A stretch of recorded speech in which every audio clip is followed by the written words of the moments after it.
안녕하세요. 백상원 목사입니다. 오늘은 10월 21일 월요일 아침입니다. 오늘도 신실한 마음으로 하나님의 말씀과 함께 하루를 살아가는 여러분 모두에게 크신 하나님의 넘치는 은혜가 하루 종일 함께 하시기를 바랍니다. 오늘 하나님의 말씀은 예레미야 애가 3장 1절부터 18절까지의 말씀인데요. 예레미야 애가는 아주 특별한 형식으로 만들어진 탄식시입니다. 예레미야 애가 3장은 66절로 되어 있는데 3절씩 한 단락으로 되어 있어 22개의 단락으로 구성되어 있죠. 이 3절씩 한 단락으로 만들어진 이 한 단락은 각 한 절 한 절이 같은 알파벳 단어로 시작합니다. 그래서 전체가 22개의 알파벳으로 시작하도록 잘 정교하게 아주 세련되게 선택된 시적 언어로 만들어져 있는 탄식시인 것이죠.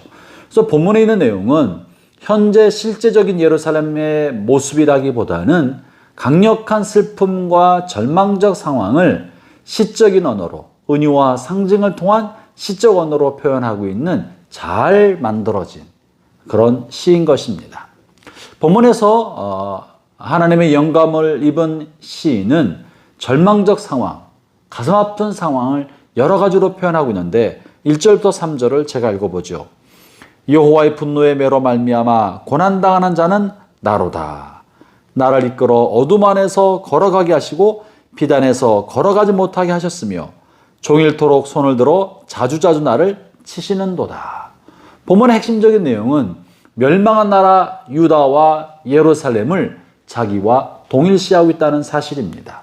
바로 고난당하는 것은 나 자신이다.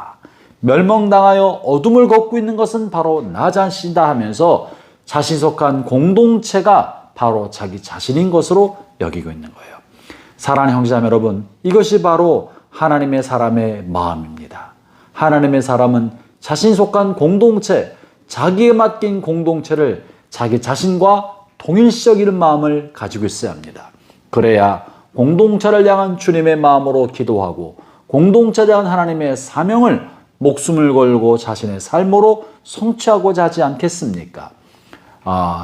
하나님께서 자신에게 주신 하나님의 말씀을 유다 백성들에게 전달하고 유다 왕에게 전했지만 그들이 끝내 예레미야의 말을 듣지 않고 심지어 예레미야를 감옥에 가두고 고문하였지만 선지자 예레미야는 그런 왕과 유다 왕조, 유다 왕국과 유다 백성을 자신처럼 여기고 고통당하는 그들이 자신의 고통이고 그리고 하나님의 분노의 대상이 바로 자신이라고 말하고 있는 겁니다.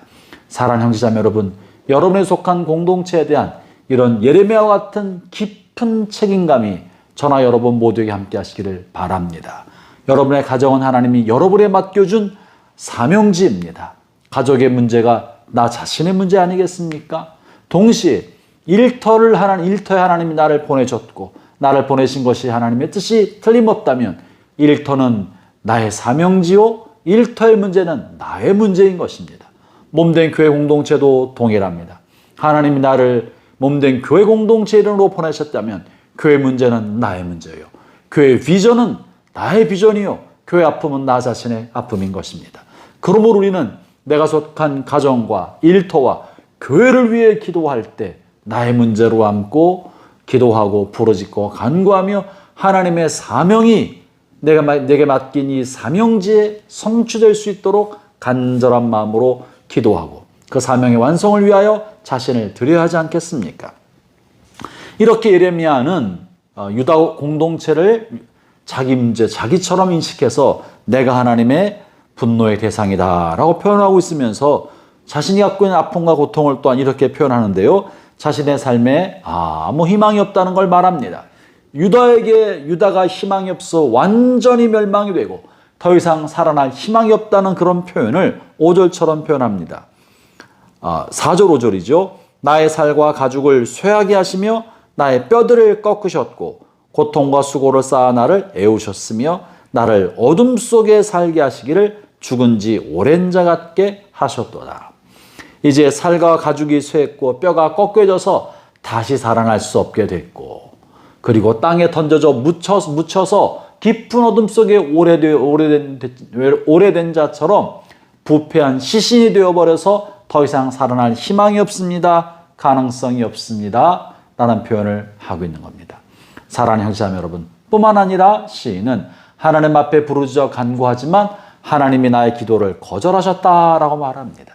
하나님께서 기도를 거절하셨으니 어디에서 희망을 얻겠습니까? 우리의 참된 희망은 하나님인데 하나님 우리의 기도를 멀리 하신다면 어디서 희망을 얻을 수 있겠습니까? 시인은 자기 자신이 유다 백성과 동일시되면서 유다 나라와 유다 공동체가 완전히 몰락하게 되어서 더 이상 희망이 없다는 말을 하는 거죠. 그러나 형제자매 여러분, 그러나 유다는 하나님 앞에 멸망받은 것이 아닙니다. 끝나버린 것이 아닙니다. 하나님은 이스라엘과 유다를 버리시지 않으셨습니다. 잘못된 것은 철저히 무너진 기초 위에 다시 재건할 수가 있지 않겠습니까?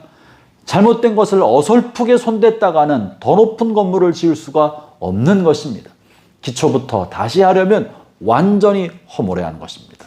하나님께서 다윗과 다윗의 후손에게 약속하셨던 하나님의 나라가 그들의 악과 죄악으로 말미암아 사람으로서는 감당할 수 없다는 것을 아셔서 이제는 완전히 새로운 다윗의 후손의 왕국을 세우시고자 이전에 세우셨던 유다 나라를 쓸어버리시고 다윗의 참된 후손, 유일한 후손 예수 그리스도를 통해서 새로운 나라, 새 역사를 일으키기 위하여 옛 것을 허무신 것입니다.